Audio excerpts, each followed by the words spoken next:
পয়লা June থেকেই অন্নপূর্ণা যোজনা বিজ্ঞপ্তি দিয়ে জানিয়েছে সরকার। লক্ষ্মীর ভাণ্ডারে প্রাপকরা সরাসরি অন্নপূর্ণা যোজনার টাকা পাবেন। পয়লা জুন থেকেই তারা অন্নপূর্ণা যোজনার টাকা পাবেন বিজ্ঞপ্তি দিয়ে জানিয়েছে সরকার। বিস্তারিত কথা বলবো, আমাদের প্রতিনিধি অর্ণব মুখোপাধ্যায় টেলিফোনে রয়েছেন। অর্ণব, বিজ্ঞপ্তিতে সরকার কি বলেছে? দেখো, যেটা জানা যাচ্ছে যে সরকারি বিজ্ঞপ্তি জারি হয়েছে এদিনই, এবং সেখানে বলা হয়েছে যে সমস্ত মহিলারা যারা এই স্টেটে বসবাস করছেন তাদের জন্য এই অন্নপূর্ণা যোজনা সেটা চালু করা হচ্ছে, এবং তাদের এম্পাওয়ারমেন্টের জন্যই এটা চালু করা হচ্ছে। ৩,০০০ টাকা প্রতি মাসে তাদের সোশিও ইকোনমিক আপলিফমেন্টের জন্য এটা দেওয়া তাদের হচ্ছে। এবং এক্ষেত্রে বলা হয়েছে যে কারা কারা এলিজেবল সেই জায়গাতে যেটা বলা হয়েছে, যাদের বয়স হচ্ছে 25 থেকে 60 বছরের মধ্যে, এবং যিনি কোনো সরকারি বা আধা সরকারি কোনো চাকরির সঙ্গে যুক্ত নন, এবং যিনি কোনো ইনকাম ট্যাক্স পে করেন না, তারা হচ্ছেন এইটার জন্য আর কি যোগ্য বলে বিবেচিত হবেন। বয়স হতে হবে 25 থেকে 60-এর মধ্যে, এবং কোনো সরকারি বা আধা সরকারি কোনো কিছুতে তিনি যুক্ত থাকবেন না, আর হচ্ছে যে তিনি ইনকাম ট্যাক্স দেন না, এরকমই লোকজন হচ্ছে মহিলা যারা রয়েছেন তারা হচ্ছেন এটার জন্য অন্তর্ভুক্ত হতে পারবেন। এবং এটা ডিবিটি অর্থাৎ ডিরেক্ট বেনিফিট ট্রান্সফার হবে, এটাও বলা হয়েছে, অর্থাৎ ব্যাংক অ্যাকাউন্টে এই টাকাটা সরাসরি পৌঁছে যাবে। এবং 1 জুন 2026 থেকে বলা হচ্ছে যে নিউ অ্যাপ্লিকেশন এবং online application facility shall be launched in the Annapurna Yojana portal with effect from 1 June 2026। সেটাও বলে দেওয়া হচ্ছে যে কিভাবে তোমার যারা নতুন অ্যাপ্লিকেশন তারা 1 জুন 2026 থেকে কি সুবিধে পাবেন। এবং এক্ষেত্রে তোমার পুরো দায়িত্ব দেওয়া হচ্ছে ডিস্ট্রিক্ট ম্যাজিস্ট্রেটদের, এবং কলকাতার ক্ষেত্রে পুরো কমিশনার তারা এই পুরোটা দায়িত্বে থাকবেন। এটা আমরা জানি যে যখন বিজেপির নির্বাচনী প্রতিশ্রুতি ছিল এবং বিজেপি সরকারের ক্ষমতায় আসার পরেই তারা বলেছিল যে অন্নপূর্ণা যোজনা সেটা তারা চালু করবেন, এবং সেই অনুযায়ী আজকে আমরা যেটা দেখতে পেলাম যে সরকারি নোটিফিকেশনও কিন্তু হয়ে গেল। ধন্যবাদ।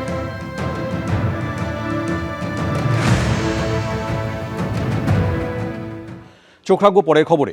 স্ক্যানারে অভিষেক বন্দ্যোপাধ্যায়ের সম্পত্তি, তার কোম্পানি এবং পরিবারের একাধিক ঠিকানায় 17টি নোটিশ পাঠিয়েছে কলকাতা পুরসভা।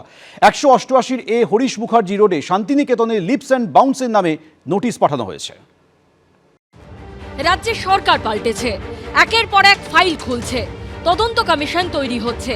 এই আবহে এবার স্ক্যানারে অভিষেক বন্দ্যোপাধ্যায়ের সম্পত্তি, তার কোম্পানি ও পরিবারের একাধিক ঠিকানায় 17টা নোটিশ পাঠালো কলকাতা পুরসভা।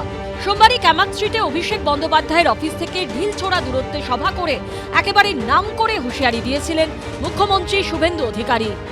भातीजा Abhishek Banerjee, lips and bounce का 14, अपने नाम में 4, पिताजी का नाम में और भी 6, 24 प्रॉपर्टी। এরপরই অ্যাকশনে নামলো কলকাতা পুরসভা। হরিশ মুখার্জি রোড, কালীঘাট রোড, প্রেমেন্দ্র মিত্র সরণি, পণ্ডিতিয়া রোড এবং ওস্তাদ আমির খান সরণির একাধিক ঠিকানায় অভিষেক বন্দ্যোপাধ্যায়ের মা, বাবা ও অভিষেক বন্দ্যোপাধ্যায়ের কোম্পানি লিপস অ্যান্ড বাউন্সের নামে কলকাতা পুরসভা 17টা নোটিশ পাঠালো। 2023-এর সেপ্টেম্বরে অভিষেক বন্দ্যোপাধ্যায় নিজেই জানিয়েছিলেন তিনি লিপস অ্যান্ড বাউন্সের সিইও। 118 হরিশ মুখার্জি রোডে অবস্থিত শান্তিনিকেতনে লিপস অ্যান্ড বাউন্সের নামে নোটিশ পাঠিয়েছে কলকাতা পুরসভা। কলকাতা পুরসভা 188 এ হরিশ মুখার্জি রোডের এই বাড়িতে নোটিশ দিয়েছে, এবং এই নোটিশ দেওয়া হয়েছে লিপস অ্যান্ড বাউন্স প্রাইভেট লিমিটেডের নামে।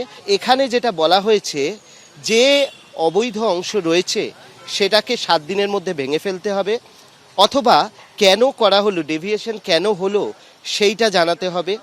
লিফট, এসকেলেটার সেগুলোর জন্য অনুমতি নেওয়া হয়েছিল কিনা সেগুলো জানাতে হবে, না হলে কলকাতা পুরসভা নিজেই অবৈধ অংশ ভেঙে দেবে, এবং ভেঙে দেওয়ার পর তার যে খরচ সেই খরচও যিনি হচ্ছেন ওনার তার থেকে আদায় করা হবে। কেএমসি নোটিশ পৌঁছেছে 119 কালীঘাট রোডের এই বাড়িতেও। 119 Kalighat road, leaps and bounds, তার নামে কিন্তু নোটিশ ইস্যু করেছে কলকাতা পুরসভা। 121 কালীঘাট রোডের এই বাড়িতে 7টা নোটিশ পৌঁছেছে।